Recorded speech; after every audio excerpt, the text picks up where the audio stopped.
Go ahead. Hold on, I'm gonna stop share and I'm gonna share again because I was just sharing the. I'm gonna share screen one. Mm-mm. Okay. There you go. All right, ready? You ready for this? I can't believe he said that. He That said it, guy's a bro. Look Roman at look at Catholic. look at this. Look at this. This is terrible. I'm going on And mute. many Africans. Hold on. You know what I'm gonna do? While that's going, let me pull up what it says. I'm gonna pull up the painting, and we're gonna haha, I got it right here. Okay, Uh-huh. foundation painting. Okay, here we go. Man, Yeah, that guy's a knight. That's a knight. Now, this anonymous painting depicts life in Lisbon, Portugal in the 1500s. During this time, the Jews who embraced Christianity were forced to wear a red cross on their upper garment. No, they wouldn't. They were forced to wear a yellow badge during this time. Jews. a yellow badge, you say, right? Yep, because Yes, you can sir. see it on these guys in the red hats. Now let's check it out. Let's check it out. Let's get to the man that's being talked about in this painting here, right? Mm-hmm. That's a knight. What's his name again?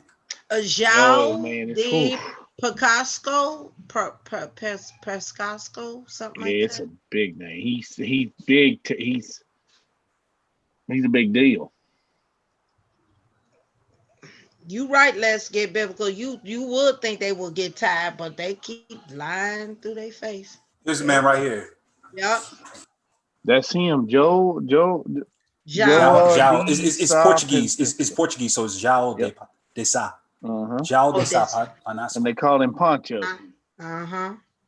Mm-hmm. He was a black African and employee of King John III of Portugal, who was eventually elevated from Yep. court jester, the gentleman of the royal household.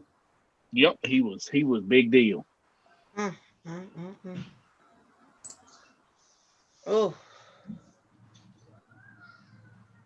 Mm, mm, And mm. he has the cross there. We see he has the cross. I mean, like That's they a Roman lied Catholic straight up, cross. said that this man was forced to wear this. He's on a Mm, horse. Let me tell you something. that's a knight. He's wearing it proudly. But I mean, the thing about it is people miss the whole point. There's so much multicultural going on in this painting. Yes, yes. Let's go there, Brian. You're right.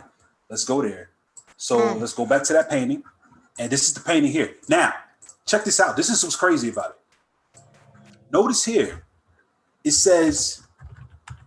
Notice it says here one Jewish constables among several other Jewish men and women can be seen detaining a thief or drunk. Do you see that? Yes. Mm-hmm. Now let's look at the painting. Y'all ever play Where's Waldo? Mm-hmm. Yes. Let's find the Jews Okay. taking away a drunk. Mm-hmm. And Brian, you Yellow confirm badge. yellow badges. Where are they? Here they go. Stay on the side. Here they go. Right here on the side. What? Right there. Wait a minute. Yellow badges. Yep. Mm. All right, and then Red you got one of hats. them Acidic Jews right there walking with a cane right next to him. Yeah, he's right here. Mm-hmm. This man over here. That's that right there. I mean, he's got this knight, the Poncho. He's got a sword on him. Yep. What is a slave doing with a sword? Oh. No, that's not. This brother got He some ain't power no right here. slave. Yeah, even his he's horse. a big deal. Yeah, he is. That's why he's walking with such importance. Just going through there with the horses. Notice that everybody that has horses seem to be some pretty important people here. Yeah. Mm-hmm. Mm-mm. That's crazy. Told you. Just I told you, brother. He just lied through that. And Kevin brought that up. Let's see. You go right up above him. You see people dancing. It's all kinds of stuff going on here. Yeah, you can see people dancing. But actually, that's the point of the painting. If you look at what it actually says, it talks about all that. if the king's foundation it makes a point. It means this is the state of the kingdom at this time. Mm-hmm. So it depicts a scene set around Chafariz de El Rey in Lisbon, the capital of the then Kingdom of Portugal, painted during the late 16th century. The work features images associated with the wealth and power of the burgeoning Portuguese Empire, trade goods from Japan, Goya, and various African kingdoms are seen, as are African slaves and free Africans. That's that Silk Road, Brother Jewish Brian, you was talking about earlier.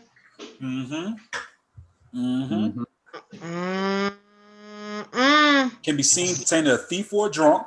It's already been what you call a plus. If you look at it, look at this. It's actually referenced. The medieval painting hints at ties between blacks and Jews. They had a lot of ties with each other. Right. Wow. So if you look at, this is another article we haven't even read yet. Here we go.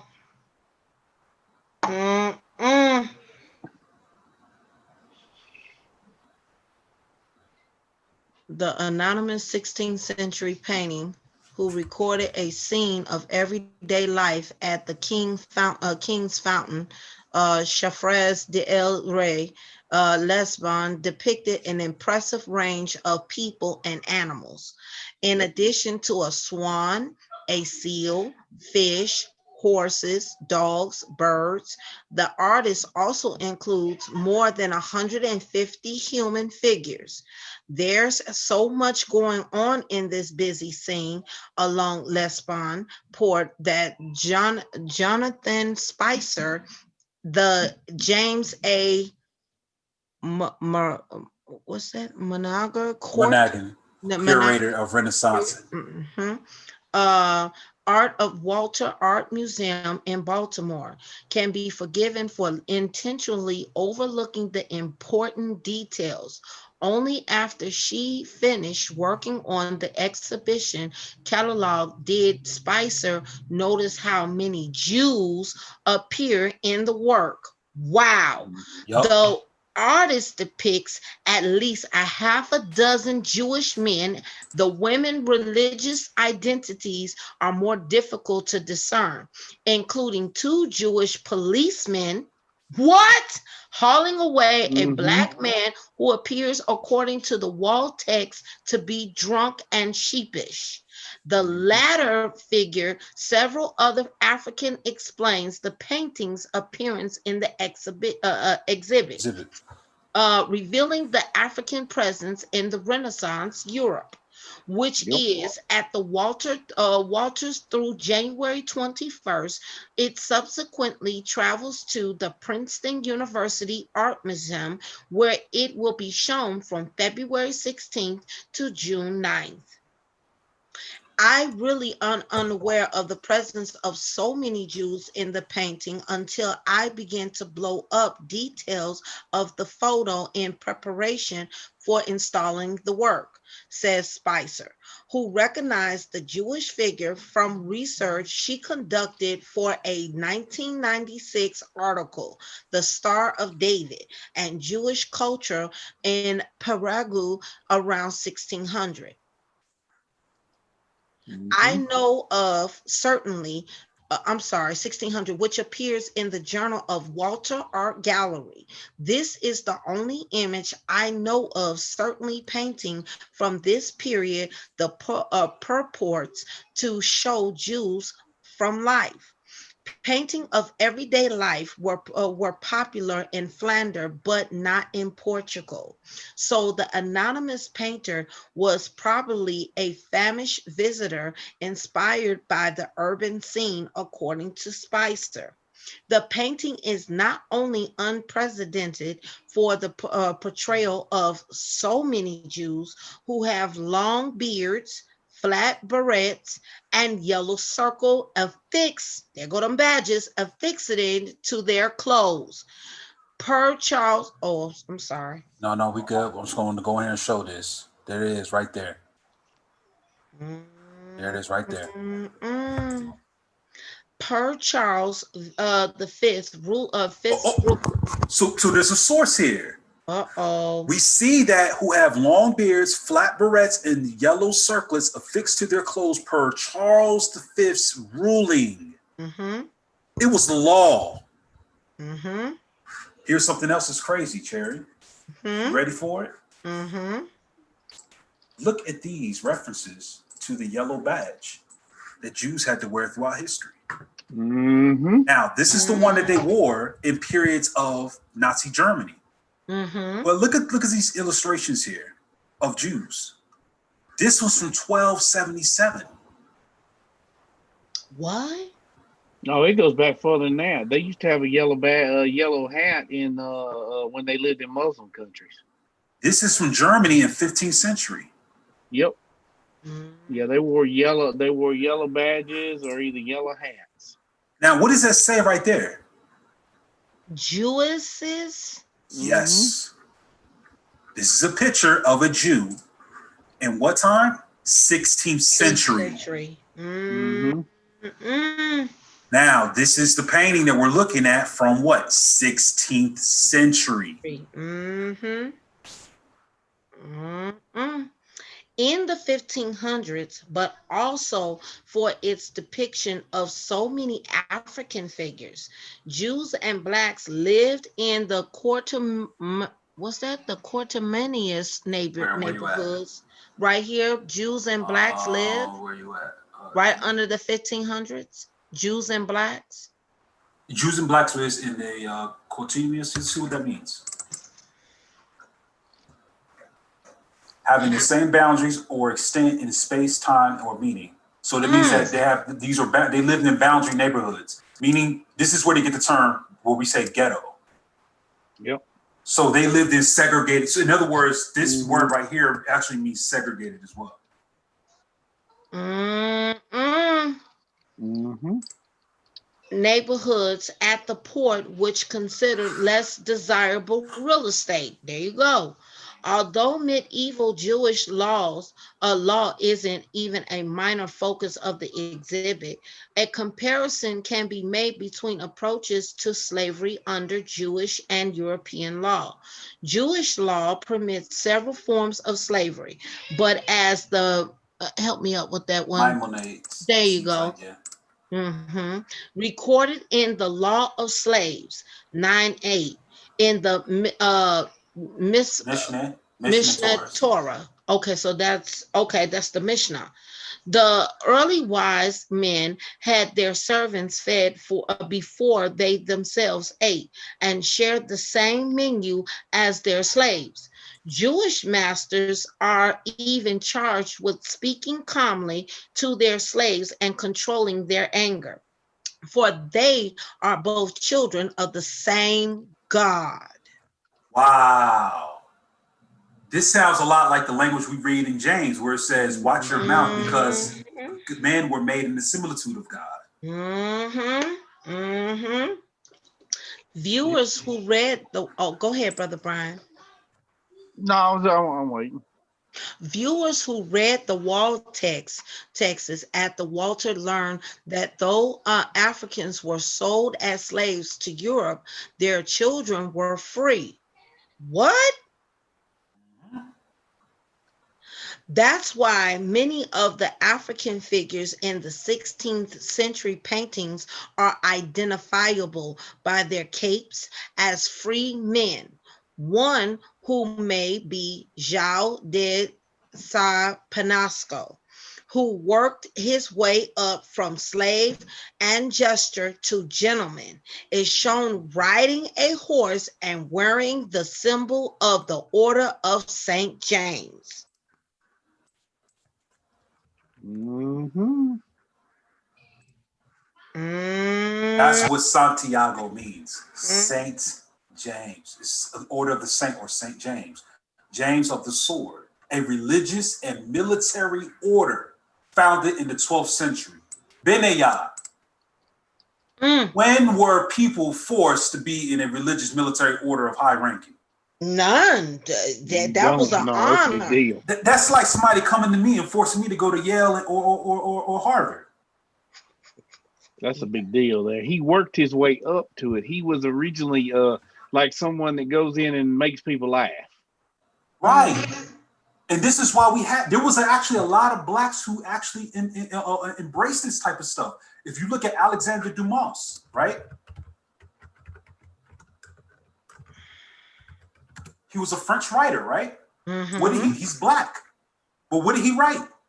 The Three Musketeers, The Man in the Iron Mask, The Count of Monte Cristo. They upheld this stuff. But his parents, Thomas Alexander Dumas, was what? A black nobility as well, who also rode a horse and was in high ranking with the military and the church. Mm-hmm. In France. So a lot of black nobility worked themselves up to high ranks, just like in America. You see President Barack Obama. You see Colonel Colin Powell. You see people in high ranking in military, in church, and in state. But their past, it's the same thing. History is just repeating itself, in my opinion. Yeah. Yeah, this is what they wore. This is early. I was trying to find one that pointed back in the Islamic, the Ottoman Empire. It says early in the 12th century, a new wave of Muslim fundamentalists arose in the Atlas Mountains, created the dynasty of Zealots, the Almohads. Their aim was to stamp out Islamic corporation and backsliding. But in the process, they extinguished Christian communities which had existed in Northwest Africa for nearly a millennium. Jews, too, were given a choice between conversion and death. The Almohads carried this fanaticism into Spain from the year 1146. Synagogues, yeshivat, were shut down as under Visigoth Christian. Jews converted at sword point often practiced their religion secretly and distrusted by the Muslims. They were forced to wear a special blue tunic which observed wide sleeves and instead of a turban, a long blue cap in the shape of a donkey's back saddle. If you were spared this garb and special sign of infamy called the shakila, their clothes, though normal in cut, had to be in yellow in color. They were forbidden to trade except in small scale. The splendid Jews settlements of southern Spain did not survive this persecution, at least in any old dignity and grandeur. Many Jews fled north into Christian territory. Others moved into Africa in search of a more tolerant Muslim rulers. Ooh-wee. Remember he also came out with that thing saying that Nasi Yaya means Negro. Yeah. We looked that up and we found out that the reason why that particular Jew got the name Negro or black was because he took over the Moors' houses. Yep. You might want to show Brother Brian that. All right, let's look that up. Brother Brian, it's about to get real. Oh God. It's really about to go down. All right, so check this out. See, notice this. Also known as Yahya or Jiaya Negro Ibn Yasar. So they try to say that this was a Negro because he has black in it. Was a Sephardi Jew. This is his. Oh, by the way, this is a. I meant to show y'all this. This is Sephardi Jews, right? Right. This is a statue of a Sephardic Jew, a philosopher. Yeah, that's Mama. What's his name? He's the one that codified the Talmud and all of that. I got this. You ready to see? You ready to see his painting? Yep. He looks almost Asian a little bit. Oh, Mama Heidi's. He and guess what? He was super smart. Super smart, very brilliant guy. He was born 500 years before the whole thing even was going down in Portugal. He is not. I can see where they call him swarthy, like the description was that they gave these people. They weren't black Africans. Here's a picture of one.